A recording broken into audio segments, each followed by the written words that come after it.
Hello everyone, welcome to brain shocks. तो इस video series में हम कर रहे हैं गेट एप्टीट्यूड के previous year questions all branches. अगर आप वीडियो पहली बार देख रहे हो तो इसकी प्लेलिस्ट का लिंक आपको डिस्क्रिप्शन में मिल जाएगा। आप बिल्कुल फर्स्ट वीडियो से जाके देख सकते हो।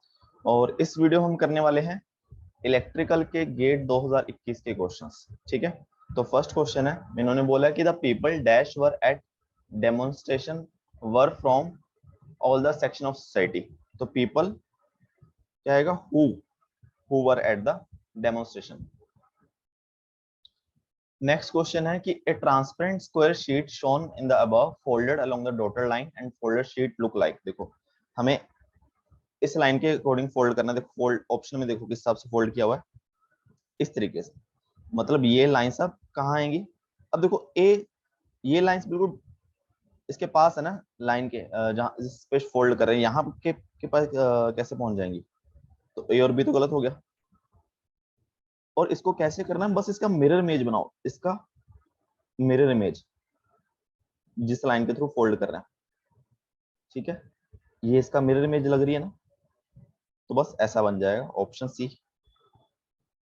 ठीक है,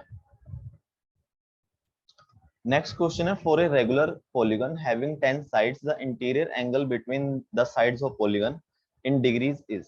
ठीक है, रेगुलर पॉलीगन है मतलब सारे एंगल जो हैं सेम होंगे।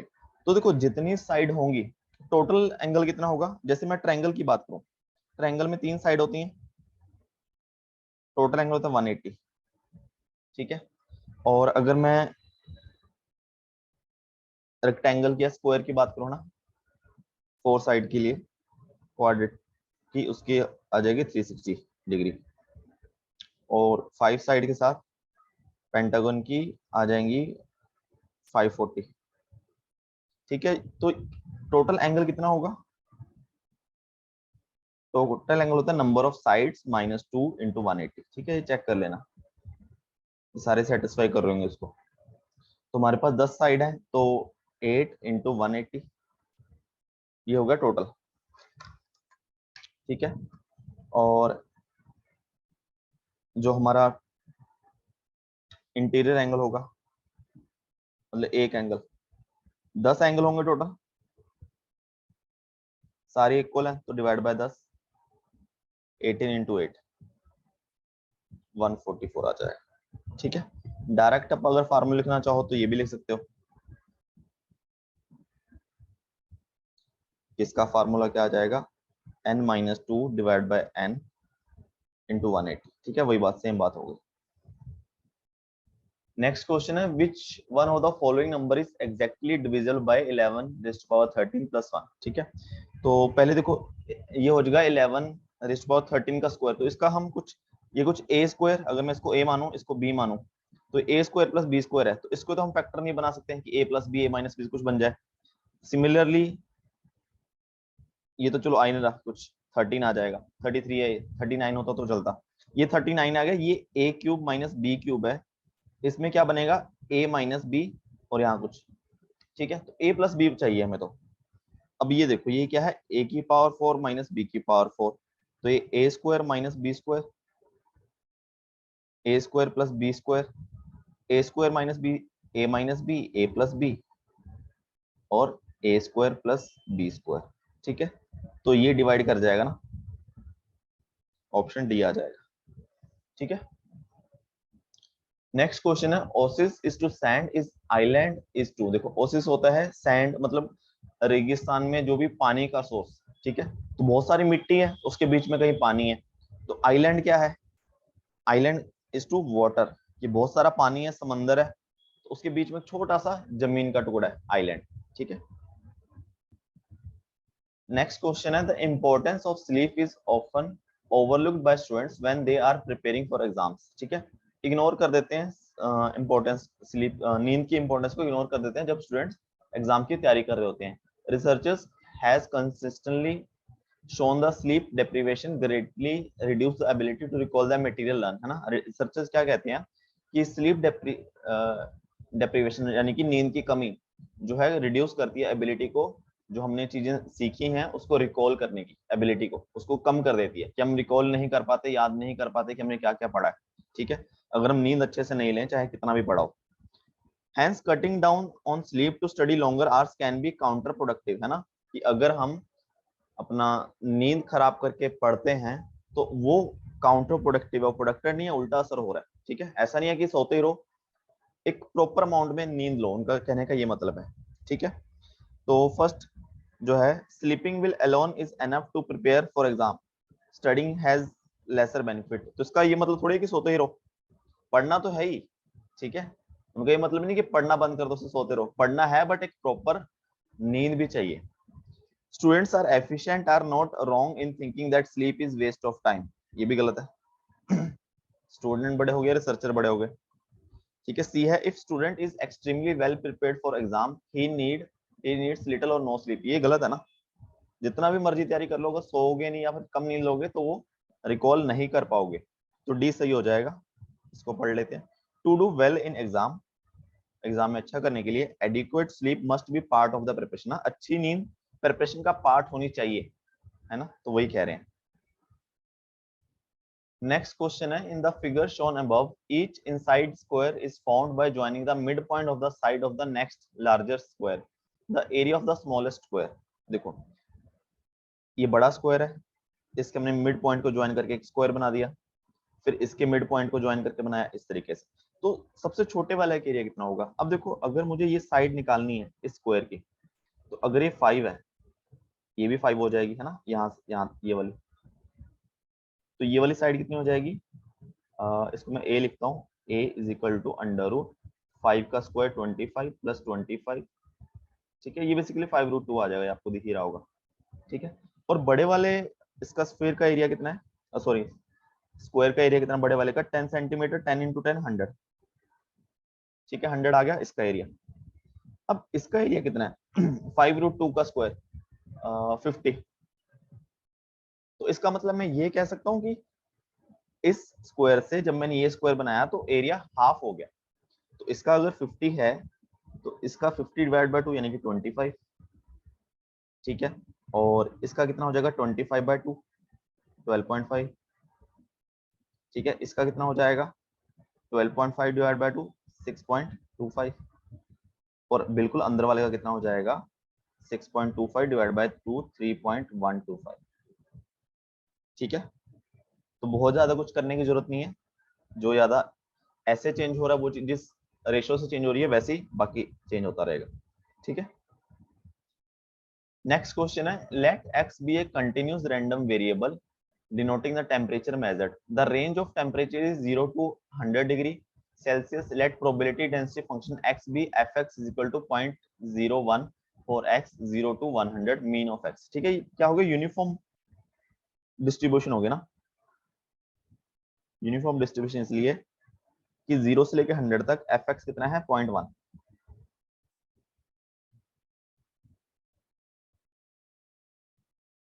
ठीक है, 0, ये 100, ये हो गया x, ये हो गया f of x।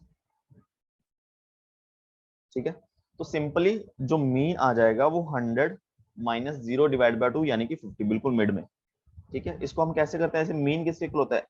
E x is equal to integration 0 to 100 s f x. ठीक है, नॉर्मल फॉर्मूला हो गया। तो इसमें x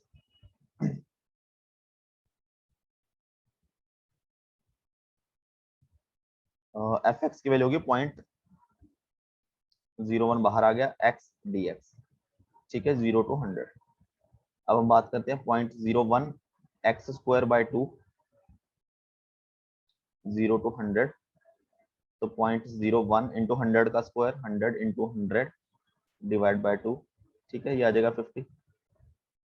ठीक है, इस तरीके से हम कोई भी निकाल सकते हैं, बस जो यूनिफॉर्म वाला है उसका मिड पॉइंट वाला सीधा कर लिख सकते हैं। ठीक है, अदरवाइज ये तो है ही।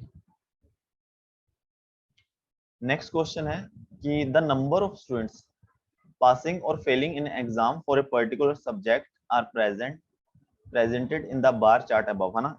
फर्स्ट ईयर में इतने पास हुए, इतने फेल हुए, सेकंड ईयर में इतने पास हुए, इतने फेल हुए, थर्ड ईयर में इतने पास हुए, इतने फेल हुए। ठीक है, students who pass the exam can not appear for the exam again. ठीक है, जो पास हो गए दोबारा नहीं देंगे। Students who fail the exam in the first attempt must appear for the exam in the following year. जो फेल हो गए वो अगले साल दोबारा देंगे। Student always pass the exam in their second attempt, वो हमेशा सेकंड अटेम्प्ट में पास कर जाते हैं, ठीक है। Number of students who took the exam for the first time in year 2 and the 3 respectively, ठीक है। तो सबसे पहले देखो फर्स्ट ईयर में 60 लोगों ने एग्जाम दिया, 50 पास हो गए, 10 फेल हो गए, तो 10 लोग जो हैं अगले साल भी एग्जाम देंगे। इट मींस यहां जो है 65 लोगों ने एग्जाम दिया, बट इसमें 10 लोग ये वाले थे, ठीक है। तो इसका मतलब ऐसे 55 स्टूडेंट्स होंगे जिन्होंने पहली बार एग्जाम दिया दो दूसरे साल में, ठीक है, ये बात सही है। तो अब क्या हुआ, 55 65, ये 10 तो पास हो गए, 10 तो ऑब्वियसली पास हो गए होंगे, ठीक है। जो 60 है इसमें से 10 होंगे ये वाले, क्योंकि अगले साल पास हो ही जाते हैं सारे। अब 5 लोग फेल हो गए जो भी 55 में से थे, ठीक है। 5 लोग अगले साल फिर एग्जाम देंगे, अगले साल टोटल 53 लोगों ने एग्जाम दिया, 5 लोग पिछले साल वाले थे, नए साल वाले कितने होंगे, 53 माइनस 5 48, तो 48 हो गए जो फर्स्ट टाइम एग्जाम दे रहे थे, और 55 हो गए जो फर्स्ट टाइम एग्जाम दे रहे थे ईयर 2 और ईयर 3 में। तो ऑप्शन आ जाएगा डी, ठीक है। नेक्स्ट क्वेश्चन है, लास्ट क्वेश्चन है इस वीडियो का। 7 cars P Q R S T U V are parked in a row, not necessarily in that order.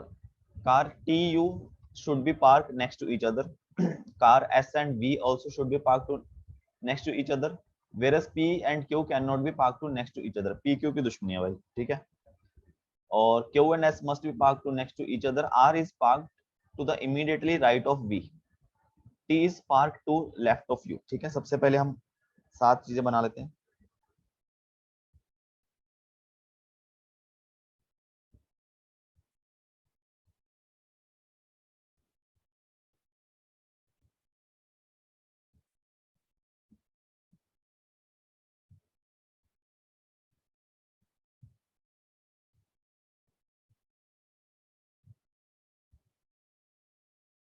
ठीक है, 7 बन गए। सबसे पहली बात धीरे धीरे करके चलते हैं कि टी यू साथ में पार्क करेंगे। चलो ये राइट है, ठीक है, ये लेफ्ट है, जो भी टी एंड यू साथ में खड़े होंगे, ऐसे भी हो सकता है ना, टी यू यू टी, हमें नहीं पता। सेकंड जो है एस एंड वी साथ में, S V V S. P Q तो भाई होंगे नहीं, पी क्यू को अलग लिख देते हैं कि पी क्यू साथ में होनी चाहिए।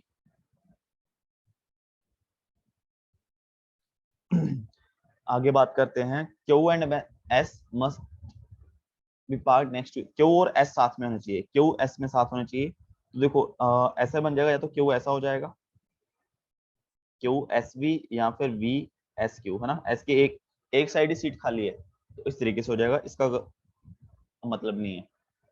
Are is park immediately right of V, V के राइट में, तो इस कॉम्बिनेशन में वी के राइट में तो एस है, मैं राइट इस तरह मान रहा हूँ ना, तो मतलब ये काम खत्म हो गया, ये आर ऐसा बनेगा, ठीक है।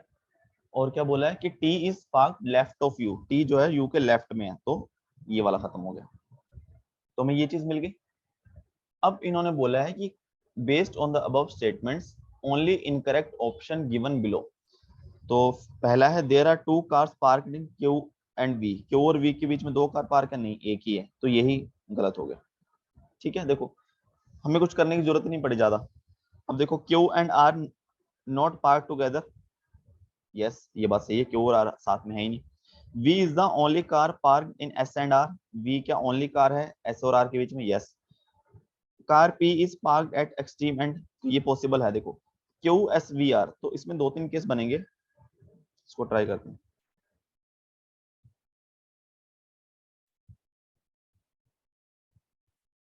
अब देखो ये ना 4 साथ में है, 4 साथ में, तो मैं यहां से स्टार्ट करता हूँ कि यहाँ पे है चारों, क्यू एस वी आर, ठीक है। टी यू साथ में, मतलब टी यू यहाँ पे हो सकते हैं, ये यहाँ पे। अगर टी यू यहाँ पे आ गए तो पी को यहाँ आना पड़ेगा, तो जो कि पॉसिबल नहीं है, तो टी यू पी, ठीक है, एक ये केस बन गया, सही है, हर चीज मैच कर रही है। दूसरी चीज है कि क्यू यहां से स्टार्ट हो, क्यू एस वी आर, तो टी यू यहीं पे आएंगे, पी यहाँ पे, ठीक है। फिर अगर मैं यहाँ पे सेंड करूंगा क्यू एस, यहाँ पे डालूंगा, 1 मिनट, ये चेक करो यहाँ पे, तो टी यू यहाँ पे आएंगे, पी को यहाँ पे आ जाएगा, पी क्यू फिर साथ में हो जाएंगे, तो ये गलत है, ये वाला कॉम्बिनेशन बनेगा ही नहीं। एक ये बन सकता है क्यू एस वी आर, ठीक है। अभी क्यू दूर है तो टी यू यहाँ भी हो सकता है कि पी यहाँ पे आ जाए, मतलब एक केस ये हो सकता है कि टी यू पी, बट ये भी तो पॉसिबल है ना, पी टी यू दोनों में से, ठीक है। तो मतलब ये कह सकते हैं कि डी गलत नहीं है ना, बट 100% सही भी नहीं है, ठीक है। बट ए जो है पूरा तरह से गलत है, इसलिए ऑप्शन ए सही है, ऑप्शन सही है, ठीक है। तो ये 10 क्वेश्चन हमारे कंप्लीट हो चुके हैं, ये थे इलेक्ट्रिकल गेट 2021 के क्वेश्चंस। और इसके बाद आई थिंक सिविल के ही 2 पेपर बचते हैं, फिर 2021 से भी खत्म हो जाएंगे, फिर करेंगे 2022। और इस वीडियो में किसी भी क्वेश्चन में डाउट हो नीचे कमेंट कर देना, टेलीग्राम पे पूछ लेना। और वीडियो से कुछ भी सीखा हो तो प्लीज वीडियो को लाइक करना, अपने दोस्तों से शेयर करना, एंड चैनल को सब्सक्राइब कर देना। Thank you so much.